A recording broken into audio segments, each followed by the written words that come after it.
सोचिए एक ऐसे मंदिर के बारे में जिसके रहस्य आज की सबसे एडवांस्ड इंजीनियरिंग को भी चुनौती देते हैं।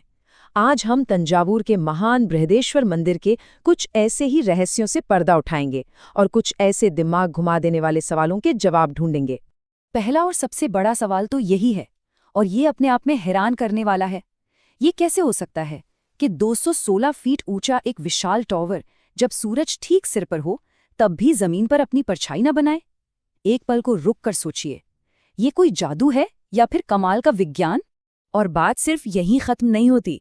जरा ये सोचिए, एक 80 टन का भारी भरकम पत्थर जो मंदिर के एकदम शिखर पर रखा है, वो भी आज से 1000 साल पहले, जब कोई क्रेन या आज की जैसी मशीनें होती ही नहीं थी। आखिर ये किया कैसे गया होगा? तो चलिए सबसे पहले इस मंदिर के बारे में थोड़ा जान लेते हैं। ये है तंजावुर का महान बृहदेश्वर मंदिर। इसे 1010 ईस्वी में महान चोल सम्राट राजा राजराज चोल ने बनवाया था। ये सिर्फ एक मंदिर नहीं है, बल्कि प्राचीन भारत की इंजीनियरिंग और कला का एक जीता जागता चमत्कार है। ठीक है, तो अब इसके पहले बड़े रहस्य की परतें खोलते हैं। आखिर इस विशाल टावर की परछाई जमीन पर क्यों नहीं पड़ती? अच्छा, तो इस पहेली को सुलझाने के लिए ना 3 मेन थियोरीज हैं, और तीनों ही काफी दिलचस्प हैं। पहली ये कि मंदिर का जो पिरामिड जैसा डिजाइन है, उसकी वजह से परछाई टावर के ऊपर ही गिर जाती है, जमीन तक पहुंचती ही नहीं। दूसरी थियोरी तंजावुर की खास लोकेशन से जुड़ी है, जिसके कारण सूरज की किरणें एक खास एंगल पर पड़ती हैं। और तीसरी, कुछ एक्सपर्ट्स का मानना है कि पत्थरों को इतने सटीक तरीके से लगाया गया है कि सीधी धूप नीचे तक आ ही नहीं पाती। तो मतलब असली वजह चाहे जो भी हो, एक बात तो पक्की है, ये एक ऐसा इंजीनियरिंग का करिश्मा है जिसे आज भी पूरी तरह से समझा नहीं जा सका है। ये हमारे पूर्वजों के ज्ञान का एक अद्भुत सबूत है। चलिए अब आते हैं दूसरे और शायद इससे भी बड़े रहस्य पर, मंदिर के शिखर पर रखे उस विशाल पत्थर की कहानी पर।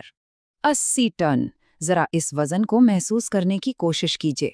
ये करीब करीब 15 बड़े हाथियों के वजन के बराबर है। सिर्फ एक अकेला विशाल पत्थर। और यही तो सबसे बड़ा सवाल है।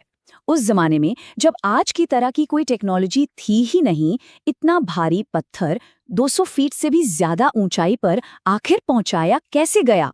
ज्यादातर इतिहासकारों का मानना है कि इसके लिए एक बहुत ही सरल लेकिन अविश्वसनीय तरीका इस्तेमाल किया गया, रैंप थ्योरी।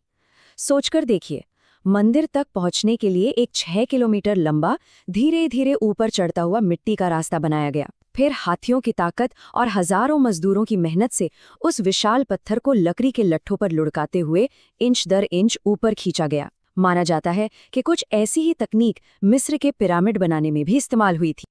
और ये साफ दिखाता है कि ये सिर्फ ताकत का काम नहीं था, ये था इंसानी दिमाग, कमाल की प्लानिंग और हिम्मत का एक अविश्वसनीय कारनामा। पर कहानी यहीं खत्म नहीं होती।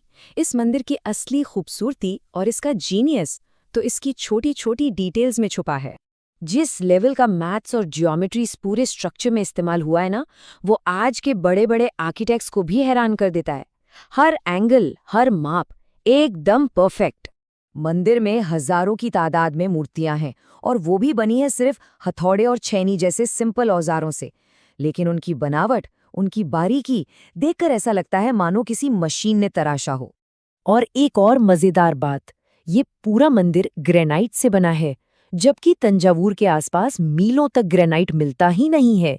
इसका मतलब है कि हजारों टन पत्थर बहुत दूर से लाए गए थे, जो अपने आप में एक बहुत बड़ा काम था। यही नहीं, इस मंदिर को भूकंपरोधी भी बनाया गया है।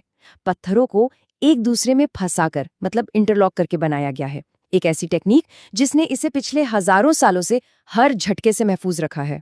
तो जब हम इन सभी बातों को एक साथ जोड़कर देखते हैं, तो ये सिर्फ एक मंदिर नहीं रह जाता, ये प्राचीन भारत के विज्ञान और ज्ञान का एक जीता जागता सबूत बन जाता है। 1000 साल, सोचिए जरा, 1000 साल से भी ज्यादा का समय ये मंदिर बना। इसने बड़े बड़े साम्राज्य देखे, जंगें देखी, तूफान झेले, लेकिन आज भी ये उसी शान से खड़ा है। इसलिए बृहदेश्वर मंदिर को सिर्फ एक धार्मिक जगह की तरह देखना, इसकी कहानी का बस एक छोटा सा हिस्सा देखना है। ये असल में प्राचीन भारतीय इंजीनियरिंग, गणित और वास्तुकला की ताकत का एक दिव्य प्रमाण है। और आखिर में ये हमें एक सवाल के साथ छोड़ जाता है। आज जब हमारे पास इतनी एडवांस टेक्नोलॉजी है, तब भी ऐसा कुछ बना पाना लगभग नामुमकिन सा लगता है। तो बस जरा सोचिए कि हमारे पूर्वज कितने आगे थे।